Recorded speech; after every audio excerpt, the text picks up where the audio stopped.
Hello, my Built 5000 Nation. How's everyone doing today? Hopefully, everyone's having a great day. If not, I hope it gets better from here. We are back with another Coffeehouse Crime. This was actually suggested to me by a subscriber. It is titled, He Destroyed a City with a Tank in Revenge. All right, I'm excited for today's story. If you guys are excited as I am, go ahead, turn them lights down low, put on something comfy, cup with something special. Let's get intrigued. This sounds intriguing. All right, let's go ahead, get into it. Yeah. In May of 1995, a deranged local named Shawn Nelson ripped through the city of San Diego, leaving chaos and destruction in his wake. And the way he executed this was truly unique. Flattening the city with an M60A3 tank, San Diego was at the mercy of his firepower, and how he managed to even find such a thing in the first place is nothing short of remarkable. The surveillance footage caught during his escapade makes for some truly unbelievable viewing, with hundreds of thousands tuning in to watch the rampage unfold. But who exactly was Shawn Nelson? Why was he hellbent on destroying San Diego? And how would this chaos finally be stopped?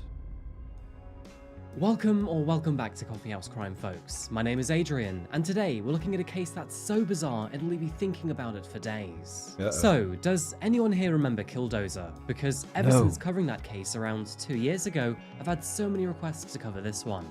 And of course, at the end, we'll compare the two. Coffeehouse Crime is all about true crime, strange and chilling stories, and the best way to support me is by subscribing to this channel. So, if you like darkly fascinating stories, or stories like this one, then please remember to subscribe now. By the way, I've got some really exciting news coming up, but for now I can't actually tell you about it, it's classified. Saying that, if you want to be the first person to hear about it, then head on over to coffeehousecrime.com and sign up. And now, with that said, please grab yourself a coffee, pull up a seat and get ready for the deep dive.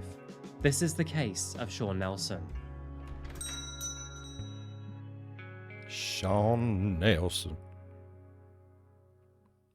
Welcome to the Golden State, folks, also known as California. Home to both Silicon Valley and Hollywood, there truly is something for everyone here. The Golden Gate Bridge will surely be at the top of anyone's visit list. And if you're a true crime buff, then how could you not check out the famous island prison of Alcatraz? For those budding sommeliers out there, it is a must to wander around the Napa Valley, an absolute hotbed for wine production and its history. Even those who have never set foot on American soil will have heard of California's most populous cities. Massive icons like Los Angeles, San Francisco, and Sacramento. For today's video, we're heading down to San Diego in 1995. With a population of around 1.1 million people at the time of this case, its location on the Pacific coast makes it a hotspot destination for many surfers and sea sports enthusiasts. Life back then was totally different to what we are used to nowadays. Bill Clinton was president, the case of O.J. Simpson gripped the nation, Brad Pitt was new to the show business scene, and there was no such thing as social media. Imagine a time—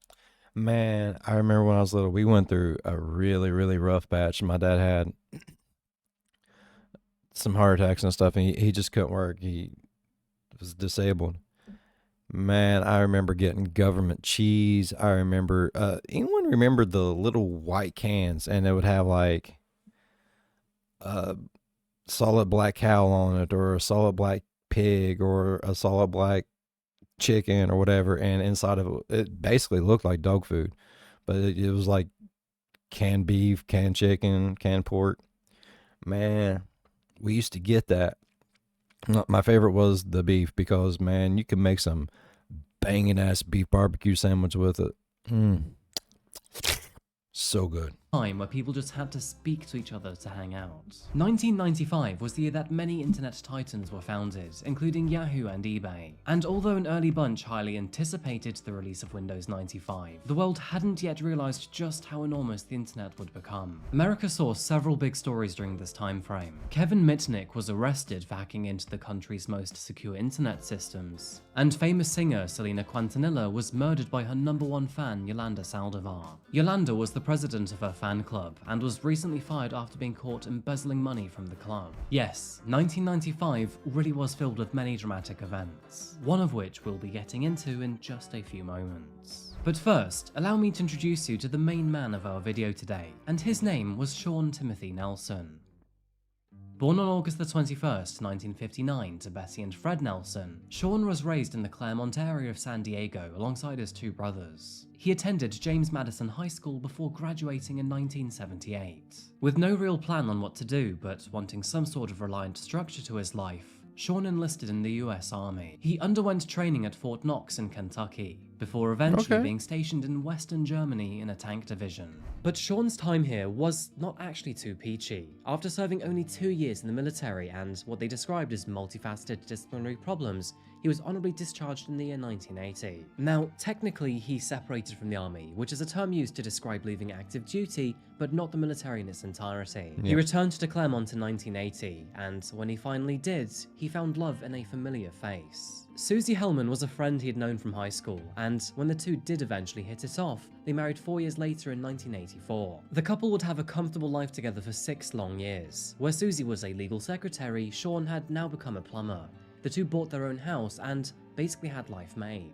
The house they shared was on Williamette Avenue in the neighborhood of Claremont, San Diego. However, by the early 90s, things were starting to go wrong for Shawn in a number of separate ways. Sadly, his mother passed away in 1988. And 4 years later, in 1992, his father also died. In between these two traumatic events, other issues became more prominent. In 1990, Shawn was involved in a motorbike accident. As a result, he suffered serious injuries to his neck and back that required care at the Sharp Memorial Hospital. Sadly, even his procedure didn't seem to be something straightforward. During his time here, he attempted to discharge himself from the hospital, which actually resulted in him getting into a physical fight with one of the security guards. Shawn would later go on to separate 2 separate lawsuits against the hospital. The first being a whopping $1.6 million on the grounds of negligence, assault, battery, and false imprisonment. And the second, well, just for malpractice. Though rightfully so, both lawsuits were dismissed in 1993. To rub salt in the wound, the judge granted the hospital's counter lawsuit in 1994, which therefore ordered Shawn to pay $6,600 in legal costs and medical expenses. Somewhat explanatory to his behavior, but Shawn had slipped into an erratic world of drug and alcohol abuse. The man was spiraling out of control with methamphetamine and booze, becoming more disheveled week by week. Susie would ultimately have enough, and late that year filed for divorce. There was no denying that Shawn's behavior was becoming stranger by the day, and while most neighbors never actually spoke to him, they were all aware of him and his odd activities. To begin with, Shawn would mow his lawn in the middle of the night, and his backyard was littered with pieces of machinery in various states of disrepair. In fact, the police were called to his property more than 9 times over the course of 2 years due to dozens of noise complaints. Wow. This would lead him to file even more lawsuits, not just against the police, but even the city council itself. To add to this, he was kind of obsessed about minerals in his backyard. I mean, he would always say to neighbors that he was planning on selling his property for millions of dollars because apparently he had oil and gold underneath his property. This wasn't just theoretical, by the way. I mean, he would literally begin to dig a mine more than 20 feet deep. It is unknown where he got this idea from, but it is worth noting here that during this time frame, he was becoming more and more addicted to both alcohol and methamphetamine. He built his own mine. I fucking love it.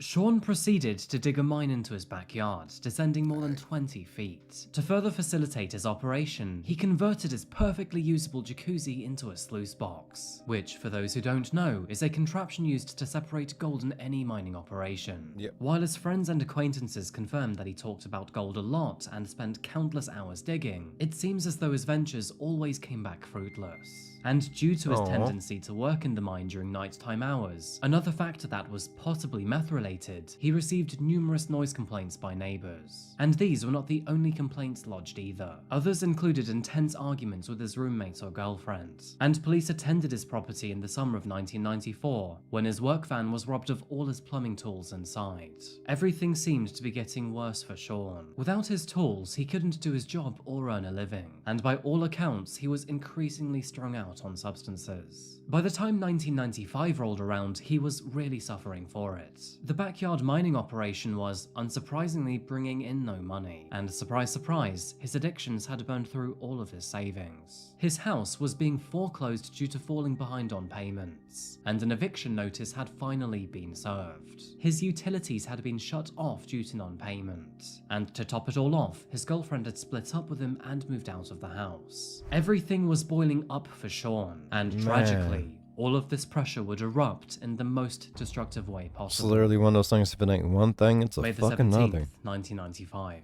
Found 5 miles south of Shawn's Hey, I was 10 that day, bruh. Hell yeah. home, and behind an 8-foot chain link fence lay the California National Guard Armory. Found behind this chain link fence was an extensive range of equipment not currently used by the military. Staff usually finished work at around 6 p.m, but on this night they were asked to work later than usual. Unknown to them at the time, a neighbour saw Shawn leave his home several miles away in the evening, with Shawn being described as shirtless and dishevelled. Jumping into his Chevrolet truck, he left his home towards the National Guard Armory. His custom number plate a tribute to his general handiness, reading "Can Fix." Arriving at the armory, Shawn drove inside and then approached a series of tanks. Since the gates were left open for the overtime staff, he actually managed to enter without raising any suspicions, which is very worrying, because even after doing so, his presence remained unchallenged. Shawn then stepped out of his truck, approached some of the tanks sitting nearby, and then tried to break into them. Now, each tank was secured with a single padlock on the access hatch, and after breaking the padlock on 2 separate tanks, he entered each one to find they couldn't be started. It was at that moment that, at 6:30 p.m, Shawn spotted a Patton M60A3 tank. The M60A3 is widely used in various places across the globe, and is an extremely effective war machine. When fully loaded up and armed, it can weigh more than 57 tons. With a full tank of diesel, the M60A3 can cover almost 300 miles or 480 kilometers, achieving speeds in excess of 40 miles per hour or 64 kilometers per hour. And although this is low by Hitting it and getting it, domestic bro. vehicle driving standards, it feels a lot more intimidating thanks to its size. Developed in the mid to late 70s, the A3 made some technical improvements to the weapon systems seen in the A2. However, as a general model, the M60 tank and all of its previous versions are one of the most widely used tanks in history. Over 15,000 units have been built since 1959, serving 26 God. other countries over the course of its use either in war or aid. And although it was retired from frontline duty by the US in 1991, many were still held by the National Guard across the country. When Shawn broke the padlock and then accessed the M60A3, 2 things happened. The first is that Shawn was now finally spotted by one of the guardsmen at the armory, but the second, and far more significant thing, is that the tank actually started. Holy While the guardsman shit. knew that these tanks were stored without ammunition, he also knew that once the hatch was closed and the tank had started, there was no way of getting Shawn out. With that said, as the tank slammed out of the gate and into the neighborhood, military staff did the one thing they could do: get the hell away and call the police. And just like that, the streets of San Diego were plunged into an immediate state of chaos. At 6:30 p.m, Shawn and his tank rolled out onto Mesa College Drive. Reports from witnesses seemed to indicate that the path of destruction was not entirely random, as Shawn seemed to make all efforts in avoiding civilian casualties. The tank rumbled on while targeting city assets, taking out utility poles, traffic signs, and even a bus stop. During this time frame, an poor bus estimated stop. 40 vehicles were crushed in the process. Holy Civilians shit. were absolutely stunned to see the tank rip through the city, with 1 or 2 unlucky enough to record the whole thing on camera. Sirens blared as civilians ducked behind cars, unsure if the turret was loaded or not. The tank then made its way onto the freeway, traveling on Interstate 805. While there, it made a sustained and deliberate attempt to knock down a concrete pedestrian bridge. And when this failed, the tank turned around and then continued to move.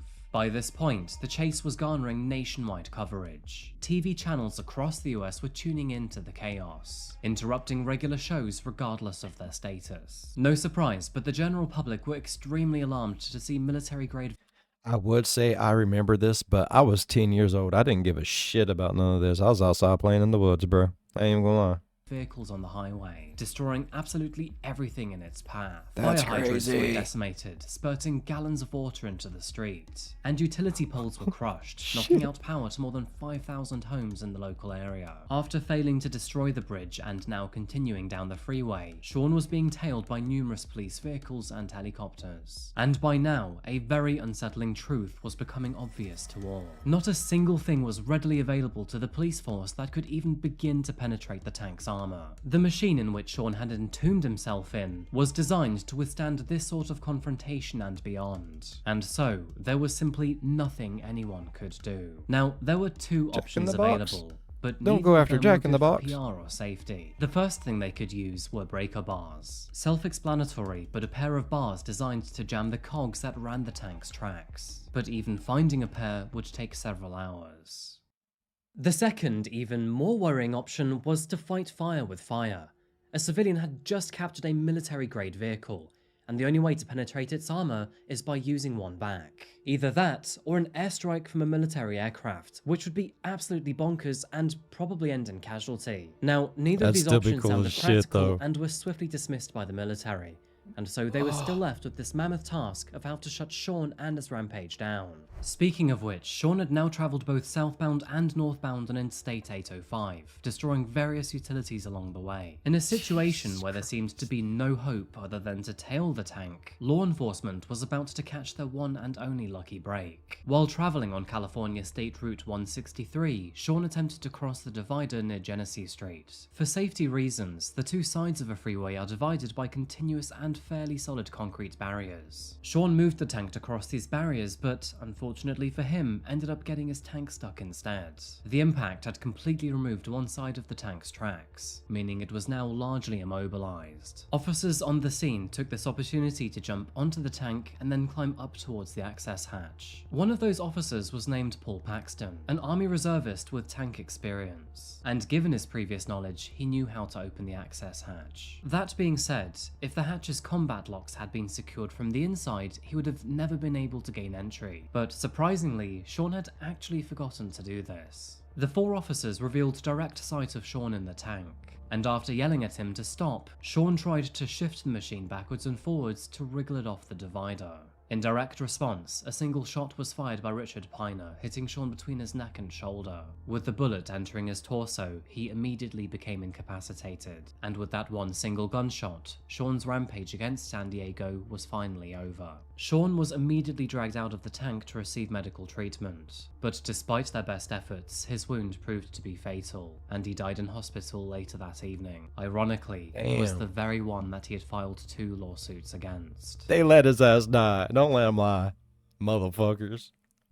Jesus Shawn's Christ. aftermath would bring more than $150,000 in damages. 40 private vehicles were damaged, with some of them crushed beyond salvage, and this was alongside the countless utilities destroyed in his rampage. Whoa. The California Guard was found to be negligent with its security measures, Yeah. and bore the responsibility for the damage that was caused. The telecom company Pacific Bell were paid $10,000 for their service being disturbed. The city of San Diego was awarded $12,500, which mainly went to the repair and replacement of destroyed infrastructure, and more than $40,000 was awarded to the local power supplier, San Diego Gas and Electric. What about the The people? state would also go on to reimburse people who had their own personal property destroyed by the tank, which There you included go. crushed cars and damaged items. Additionally, repairs were made to the bridge and concrete divider that Shawn damaged, not to mention the numerous hydrants, utility poles, and bus stops that he took out. Local residents were both amazed and terrified from the event, one saying, "The guy was just going crazy. He was mowing cars over."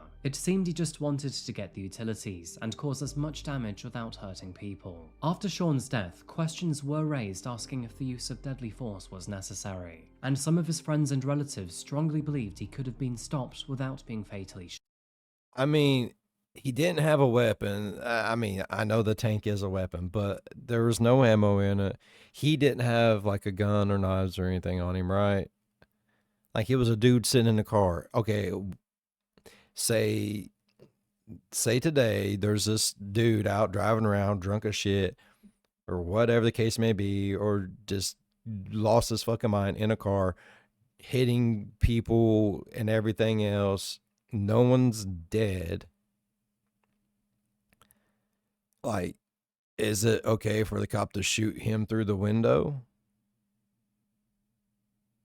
There's going to be a stink about it, man. I've seen shit like that in the news, and it's like, no, there's better ways of going about it.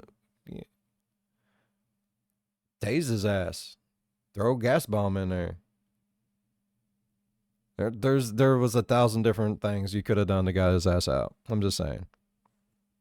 shot. Police justified this by claiming they did not know if Shawn was armed or not. And once they popped the hatch, he repeatedly ignored requests to surrender and continued to put officers' lives at risk. In addition to this, the threat to the public was so enormous that it was not worth the risk. His brother even agreed, saying, "I don't want to say anything bad about the police, they were just doing their job. We are very sorry for all the damage done, and very thankful that no one was hurt." This incident understandably raised multiple concerns. The sheer ease in acquiring the tank was an ugly warning over security, and as you can imagine, the military were very worried of seeing repeat rampages. With the National Guard armory housing arsenals of military hardware and equipment, robbery of these items could prove to be disastrous when in the wrong hands. Yeah. And it's clear to see that the security measures that were in place at the time were clearly unacceptable. In response, new measures were put in place. In addition to heightened security measures, batteries inside dormant tanks are now removed and destroyed. This means even if someone broke the padlocks and then accessed the tanks, they would be incapable of starting them. But what kind of battery does it take?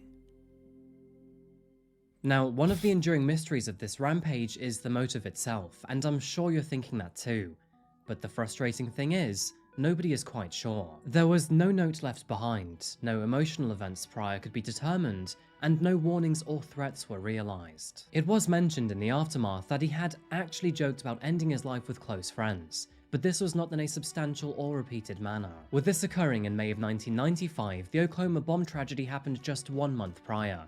Apparently, he said to a neighbor that it was, quote, good stuff. So, there are questions if Shawn actually supported domestic terrorism or not, or if he was just being edgy. Now, there are several theories as to why Shawn may have taken on San Diego in a tank. And of course, I've compiled all theories in this video. Some believe that Shawn's injuries sustained from the motorbike accident may have triggered a concussion, which, as we know, can be responsible for changing behavior. Oh yeah. It is confirmed he had severe spinal and neck injuries, and this could have psychologically impaired or altered his behavior. Saying that, there is no solid evidence that this happened, and without any repetitive injuries to his head, we can rule out chronic conditions such as CTE. Shawn also felt like a scorned man.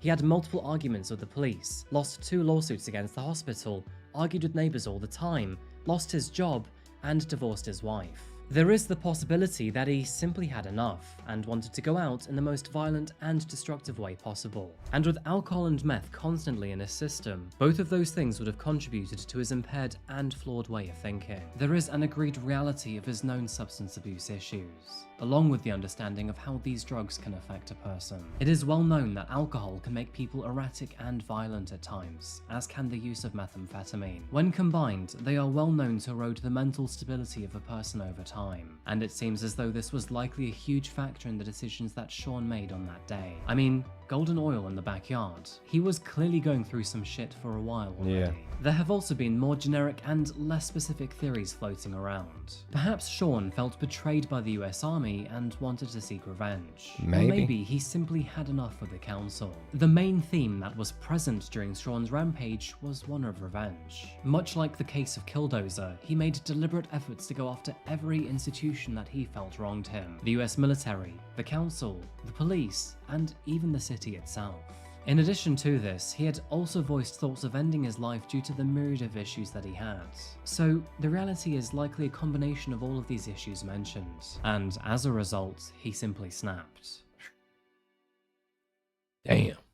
Don't let people snap around tanks, bro. The big question is, if Shawn were put against Killdozer, who would win? Now, on one hand, we have Shawn Nelson and his M68-3. Shawn. In terms of hardware, it should be noted that he had a literal tank, a military-spec war machine with a man who knew how to operate it. The big caveat here is he had no ammunition, but due to its sheer size, weight, and scale, you'd have thought he had several advantages. Marvin's Killdozer was simply a bulldozer rather than a tank, but it did have more than 1 foot of armor protecting itself and was equipped with several rifles. On top of this, Killdozer was actually heavier than the M68-3, weighing in at 61 tons instead of 50. And so, who would win in a fight?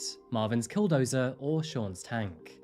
You tell me. I still want to say the Theories tank. aside, the story of Shawn Nelson More is agile. one that is littered with tragedy. And although it was extremely fortunate that no innocents were seriously hurt or killed, a man still lost his life. I mean, sure, people's properties were destroyed, roads were closed, and families were left without power, but nothing of significant value was lost. Power Shawn's comes brother summed back. it up quite well. You The can man throw who new died seed was out. only a shell of the person we loved. The real Shawn died 2 years ago at the hands of drugs and alcohol. The reality is that this is probably the fairest assessment of all. Shawn Nelson may have had his life ended by a bullet in 1995, but his addictions could arguably be viewed as a slow end to one's life. A man driven to desperation by some circumstances out of his control, as well as indulging in highly unhealthy behaviors. And in the end, he lost his reason and sense of self to the insatiable monster that is addiction. There is no doubt that Shawn felt he was failed many times. In his mind, the army failed him by discharging him, the hospital failed him by providing inadequate care, the judicial system failed him by ruling against his lawsuits, the city failed him by cutting off his utilities, and the police harassed him by often coming to his house. His wife abandoned him by divorcing him, thieves robbed him of his livelihood, the bank was taking back his home, his latest girlfriend had just walked out, and fate, illness, or time had taken both of his parents from him. Now, there may that's or may awful. not be merit to some or all of these statements, but I mean, you put that in someone who's strung out's mind. I can see where he ended up flipping shit, bro. That's a lot. That's fucking a lot, man. at least Shawn himself would have felt they were true. Addiction itself is a terrible thing to see or experience. It is. And his struggles with these substances would have And I have no exacerbated sympathy. a lot of these issues. The problems began to snowball as his intake increased. The more he took, the worse his life became. And the worse his life became, the more he took to cope. A vicious cycle was in motion, and spiraled ever downwards until his untimely sad demise. Normally, it's quite easy to look at a victim of a crime and see them with fondness.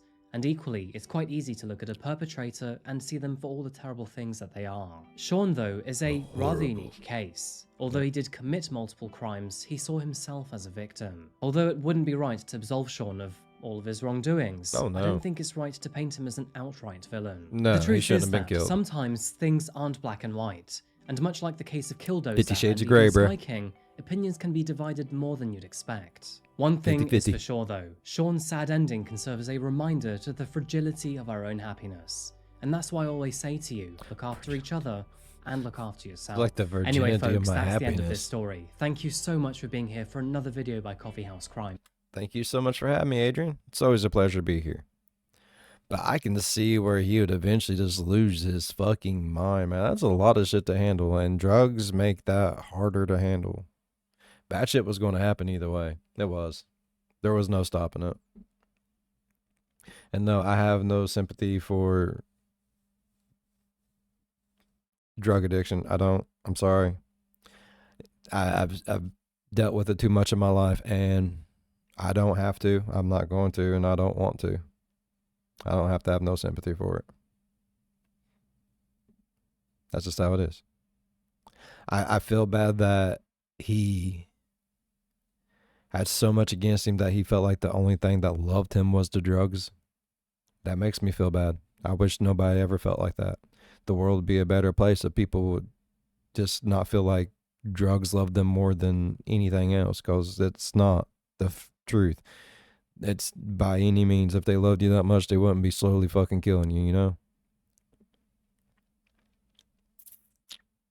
All right. I really enjoyed today's story, though. I mean, it's eye-opening to realize, like, just because, you know, you think you're having a hard go of it, you're having a hard time of it, things just ain't ever going to look up for you, man.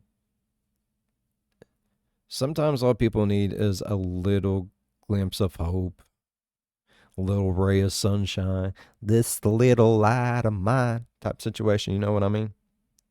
And that can make a big difference. The dude seen a never-ending dark tunnel, and eventually the drugs stopped making that better.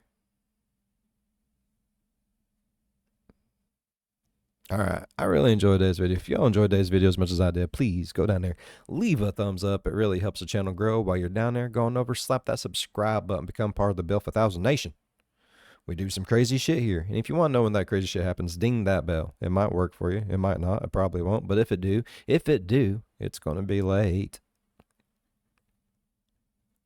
No, if it do, jump on in on one of my premieres, go on live chat and be like, hey, Bill, I was sitting there in the dark, didn't know what was going on. I was lost because I couldn't find my phone. And then you dinged me and I seen the light. Leave a like and dip. That's all you got to do. As always, be good to one another. I'll see you in the next one. Bye-bye. Damn, Adrian. Like, I just feel bad for people. Like, almost everyone. When after I'm done watching a Coffeehouse Crime, it's like, why does everyone got this?